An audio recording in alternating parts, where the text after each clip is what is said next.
Bonjour et bienvenue pour la vidéo du jour. Aujourd'hui, La niche d'Edmond, un livre de Thibaut Guichon et Frédéric Pillot aux éditions Manière Jeunesse. Alors si tu aimes ce livre, tu pourras me le dire en likant la vidéo et en t'abonnant à la chaîne YouTube parce que j'en ai plusieurs dans la collection. Voilà, si jamais il y a du succès, on en lira d'autres. Pour l'instant, aujourd'hui, c'est La niche d'Edmond. La niche d'Edmond. Edmond est un chien adorable. Sa famille l'aime profondément. Il vit dans le jardin, dans une petite niche confortable. Certes, elle ne paie pas de mine de l'extérieur, mais à l'intérieur, c'est un vrai trésor.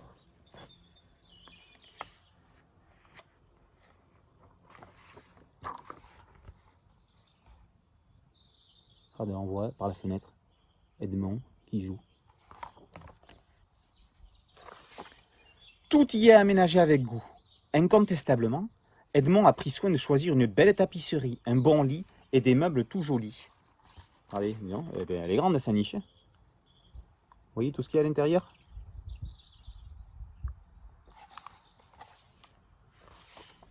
L'hiver est là, et dehors il fait si froid. Les enfants plaignent sans cesse le pauvre Edmond de vivre dans cette sordide maison. « Tu te rends compte, maman ?» dit Lise, la plus jeune. « Il y a un gros trou dans le toit. »« Papa » dit Hugo l'aîné, « Edmond va s'enrhumer. » Regardez, on voit dehors par la fenêtre qu'il a neigé. Est-ce qu'il a l'air malheureux, Edmond? Pas tellement, moi je le trouve bien souriant. Les enfants s'inquiètent, mais pas Edmond. Edmond regarde ce petit manège d'un air amusé et se dit fièrement. On voit qu'ils n'y sont jamais rentrés. Ils ne doutent pas commencer à l'intérieur.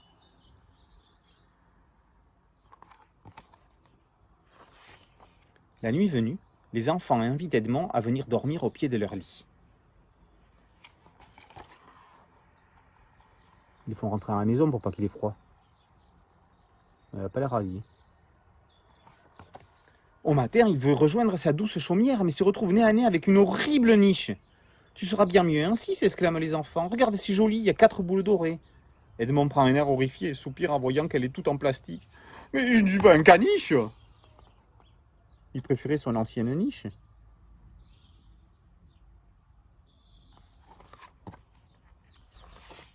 Edmond cherche partout son ancienne maison.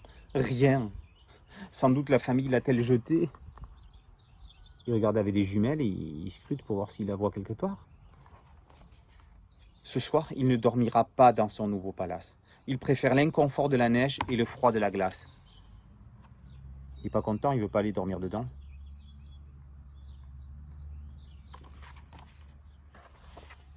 Le lendemain, au réveil, Edmond entend le camion Ben. Il ouvre un œil et voit un homme lancer sa petite maison dans le conteneur. Dans ses yeux passent des éclairs.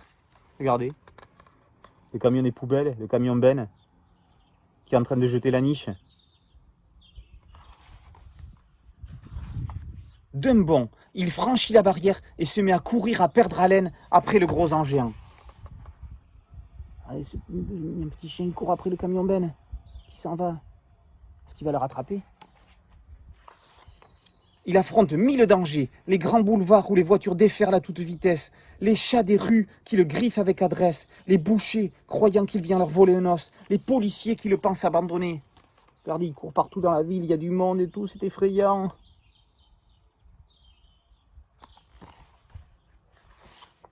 Edmond termine sa course dans une grande décharge à ciel ouvert, survolée par des mouettes rieuses.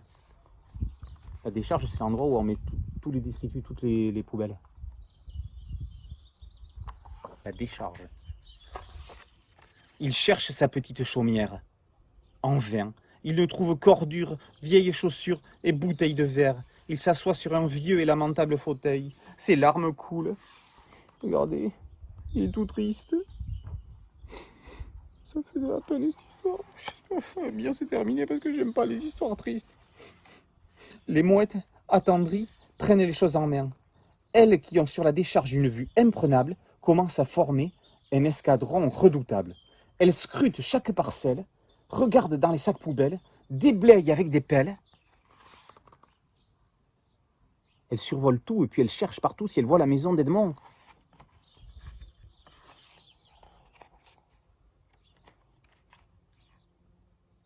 Oh oh, regardez. crois qu'il y en a une qui l'a trouvé. Quand soudain, l'une d'elles donne l'alerte. Au tréfonds de la décharge, accrochée au gravat comme une nacelle, la niche est là. Et malgré les détritus, Edmond la trouve si belle. Regardez comme il est content d'avoir retrouvé sa niche.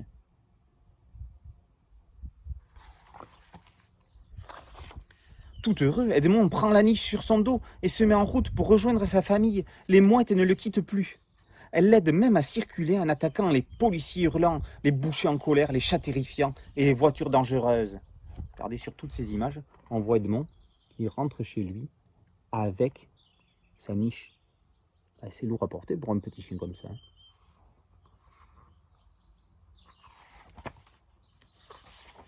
De retour à la maison, le cadeau empoisonné est vite emporté dans les airs par les mouettes rieuses. Edmond réinstalle sa maisonnette, lui refait une beauté. Regardez les mouettes, elles emportent la maison, notre niche qui est pas belle. Et lui, il nettoie tout dedans. Il nettoie tout pour refaire un beau chez soi. La famille est éberluée. Lise le prend pour un fou et se met à l'aimer encore plus. Hugo visite la niche et se met en tête d'y habiter. Mais sans les puces. Regardez les enfants, Lise et Hugo, on voit que leurs mains. Ils sont contents finalement.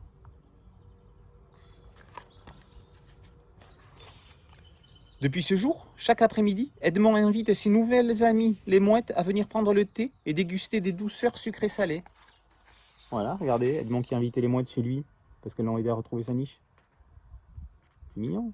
Voilà, le livre est terminé. C'était la niche d'Edmond. Voici à présent les questions. Question 1. Comment s'appellent les deux enfants de la famille?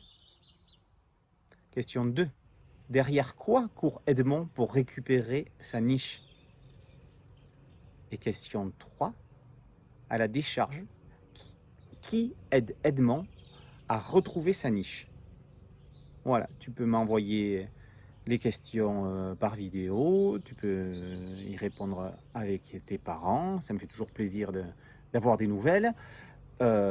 Et si tu aimes cette histoire, tu la likes pour que je lise les autres aventures d'Edmond.